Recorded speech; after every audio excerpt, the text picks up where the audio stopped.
Assalamualaikum warahmatullahi wabarakatuh. Selamat siang Adit dan juga teman-teman semuanya. Saya Nedia Putri Lukitaria dan juga teman saya Rafania Shalita akan mempresentasikan mengenai topik tentang bisnis model kanvas yang sudah kita kerjakan kurang lebih 1 minggu ini untuk penilaian mid-test basic entrepreneurship. Jadi kita mulai terlebih dahulu di entrepreneur profile. Jadi beberapa hari yang lalu kami telah menginterview salah satu small business, yaitu teman saya pribadi, yaitu Askal Askia Muhardi. Dia adalah seorang pelajar atau mahasiswa di salah satu universitas di Yogyakarta. Dia membuka bisnisnya itu sejak awal tahun 2022. Nah, bisnis yang ia namakan ini Fine Piece.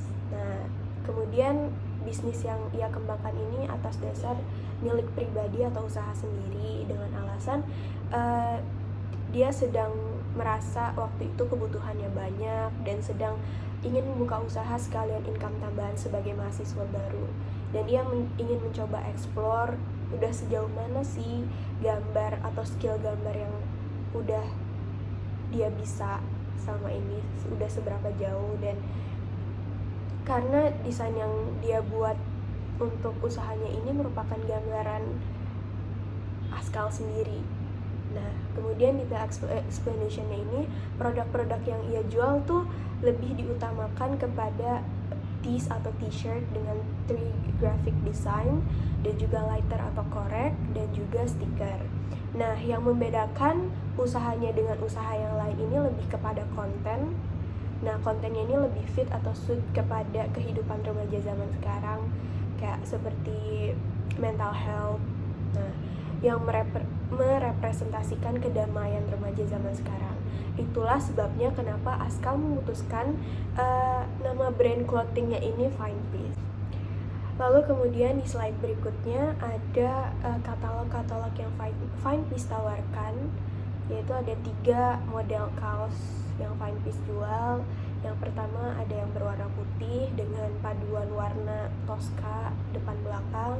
Lalu kemudian ada 2 Baitways edition, yang satu berwarna pink depan belakang, dan juga ada paduan warna pink dan juga purple atau warna ungu. Jadi di page ini ada beberapa pertanyaan, yaitu 9 pertanyaan yang sudah kami tanyakan kepada sang owner. Lalu di slide selanjutnya ada be unsuitable. Yang pertama ini ada key partner.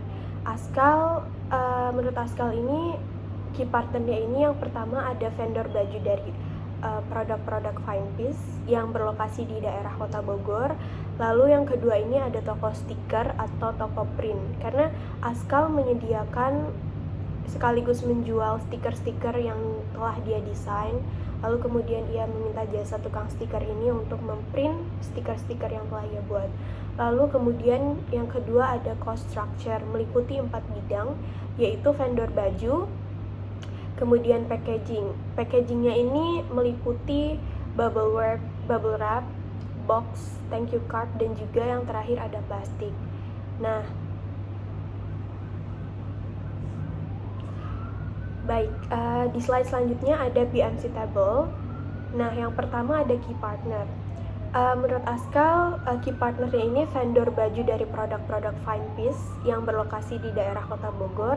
Dan yang kedua ada toko stiker atau toko print, karena Askal juga menyediakan atau menjual beberapa stiker yang telah ia buat, yang telah ia desain. Lalu kemudian ia meminta tolong jasa tukang stiker ini untuk memprint. Lalu kemudian yang kedua ada cost structure, meliputi 4 bidang, yaitu vendor baju, packaging. Nah, packagingnya ini di dalamnya ada bubble wrap, terus box, lalu kemudian thank you card, dan plastik, dan yang terakhir juga stiker. Lalu kita lanjutkan ke key activitiesnya. Nah, key activitiesnya ini pertama Askal mendesain apa yang harus dia desain gambar untuk di bajunya ini. Lalu kemudian dia memproses segala kebutuhan yang memang harus dia lakukan sebagai pembuat bisnis baju atau clothing ini. Lalu kemudian dia menjual, dan yang terakhir dia promotion atau mempromosikan barang yang dia jual kepada orang-orang. Terlebih ke teman-teman terdekatnya dulu, baru dia promosi lewat akun Instagram. Selanjutnya saya akan membahas tentang value propositions, yaitu ada dua. Yang pertama, desain dan bahan kaos yang dipakai oleh sang owner.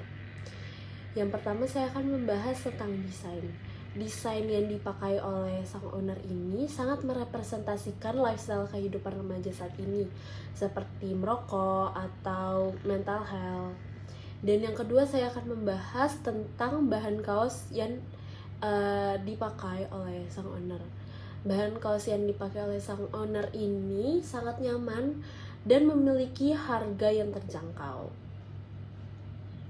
Dan yang kedua saya akan membahas tentang customer relationship.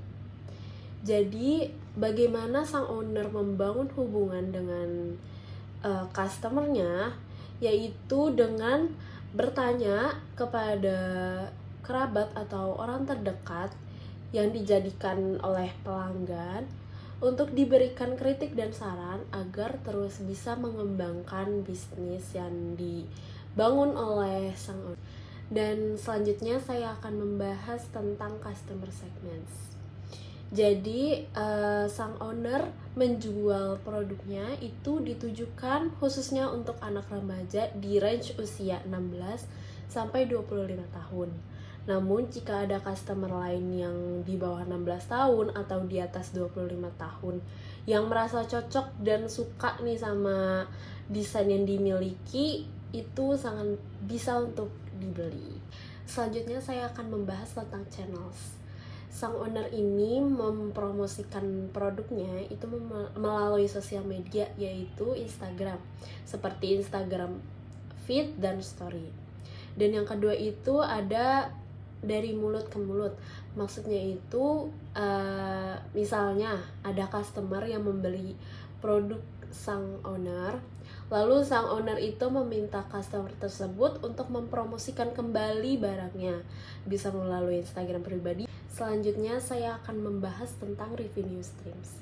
Jadi modal usaha tersebut itu berasal dari sebagian dari duit orang tuanya dan sebagian dari duit jajannya sendiri. Lalu uang tersebut diberikan kepada vendor dan butuh modal yang akan dibayar, yaitu cost of productions, untuk melanjutkan bisnis dan desain selanjutnya. Maka owner menaikkan harga produk agar memiliki goals profit yang nantinya diolah untuk melanjutkan bisnisnya. Mungkin itu saja yang bisa saya sampaikan. Kurang lebihnya mohon maaf.